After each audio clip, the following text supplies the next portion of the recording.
Alivia Ayuningtyas NIM belakang 057 dari AKK 2020.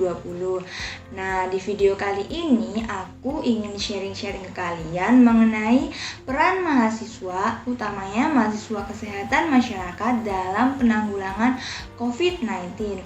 Nah, bagi kalian yang penasaran, stay terus di sini ya.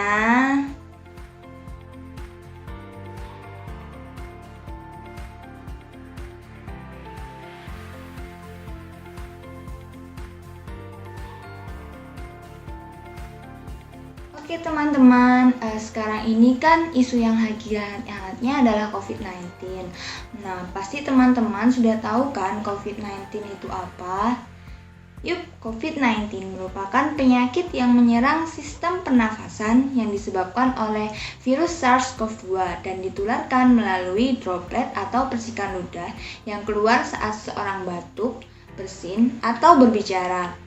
Kasus COVID-19 ini itu diibaratkan kita lagi dalam sebuah peperangan, tapi musuh yang kita lawan itu tidak terlihat. Cara menghadapinya itu bisa dari segi kuratif maupun dari segi promotif dan preventif.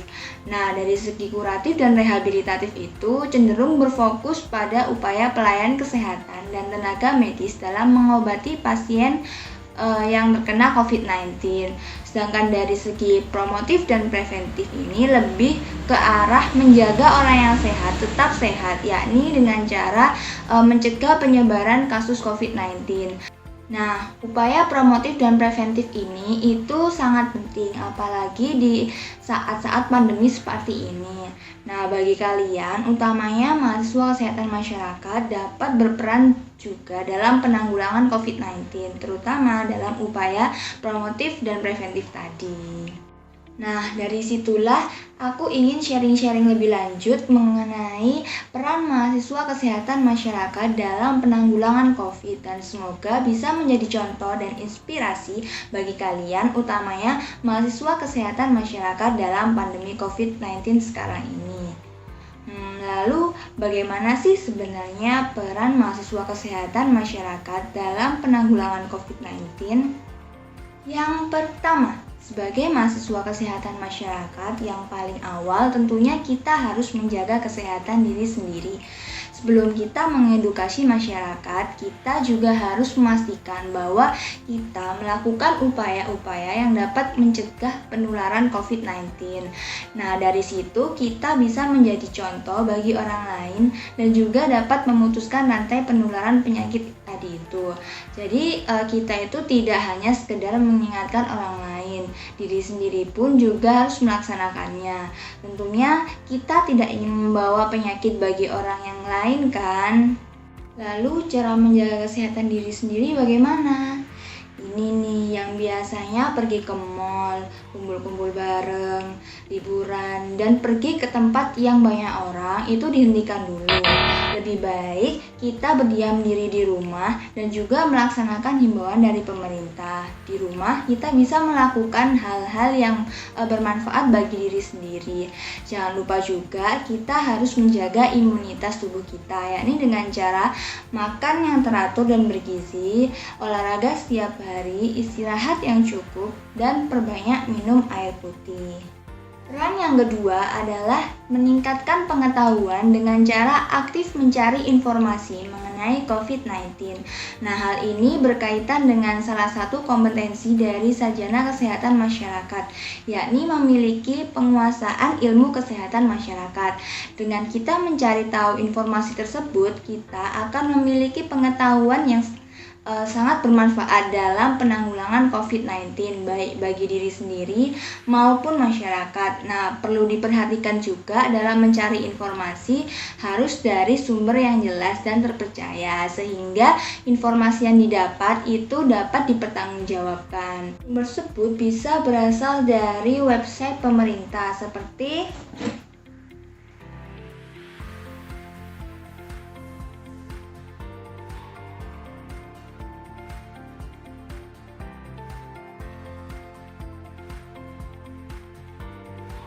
covid.go.id merupakan website pemerintah yang dapat membantu kita untuk memperoleh informasi. Informasi tersebut bisa berita terkini, data sebaran dunia maupun di Indonesia,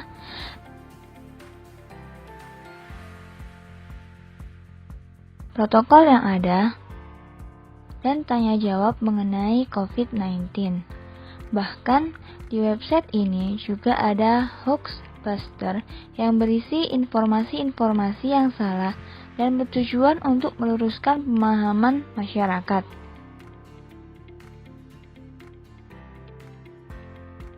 Nah, itu tadi merupakan salah satu contohnya.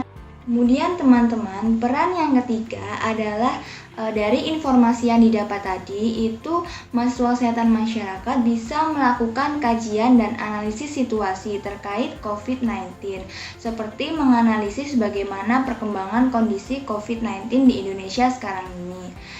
Seperti berikut ini.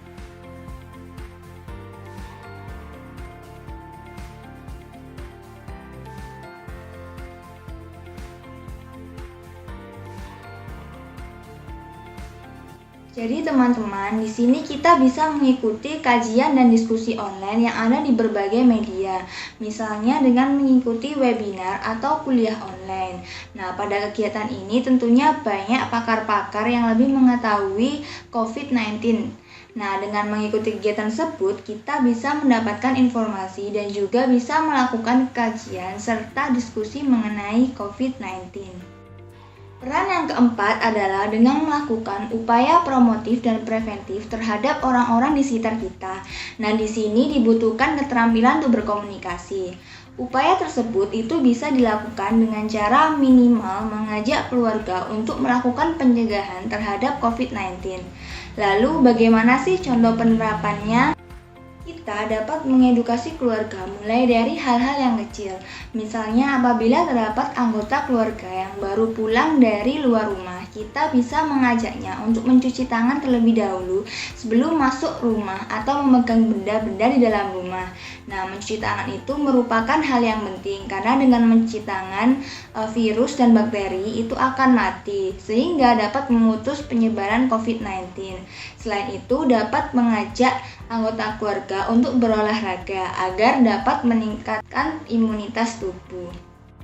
Kemudian yang kelima adalah dengan melakukan pemberdayaan masyarakat. Ingat kan, salah satu kompetensi sarjana kesehatan masyarakat adalah melakukan pemberdayaan masyarakat. Nah, pemberdayaan masyarakat itu bisa dilakukan dengan cara menjadi relawan. Lalu gimana caranya menjadi relawan di tengah-tengah COVID-19? Sedangkan kita dihimbau untuk tidak ke tempat yang banyak orang berkumpul. Jangan khawatir teman-teman, sekarang ini itu banyak komunitas atau institusi yang membuka pendaftaran relawan online. Tugas relawan ini itu lebih terkait dengan KIE, komunikasi, informasi, dan edukasi. Contohnya begini nih teman-teman. Jadi di sini kita turut membantu membagikan informasi terkait COVID-19 kepada masyarakat melalui media sosial yang kita punya, bisa ke Line, Instagram, WA, dan lainnya. Biasanya informasi tersebut itu bisa diperoleh melalui komunitas yang telah kalian gabungi sebagai relawan sebelumnya. Nah, informasi ini itu bisa berupa hoaks atau fakta mengenai COVID-19. Dengan begitu, kita di sini bisa membantu meluruskan persepsi masyarakat yang masih kurang benar dan juga tidak akan termakan oleh berita hoaks. Nah, dari penjelasan itu dapat ditarik kesimpulan bahwa mahasiswa kesehatan masyarakat itu juga bisa berperan dalam penanggulangan COVID-19. Nah, perannya itu lebih terletak pada upaya promotif dan preventif. Nah, upaya tersebut itu bisa menjaga kesehatan diri sendiri, meningkatkan pengetahuan dengan aktif mencari informasi terkait COVID-19, melakukan kajian dan analisis situasi, serta melakukan pemberdayaan masyarakat. Nah, begitulah peran yang dapat dilakukan oleh mahasiswa kesehatan masyarakat dalam penanggulangan COVID-19. Semoga video ini dapat bermanfaat dan menjadi inspirasi bagi teman-teman dalam menanggulangi COVID-19. Jangan lupa like dan komen di video ini ya. Terima kasih. Wassalamualaikum warahmatullahi wabarakatuh. Dadah.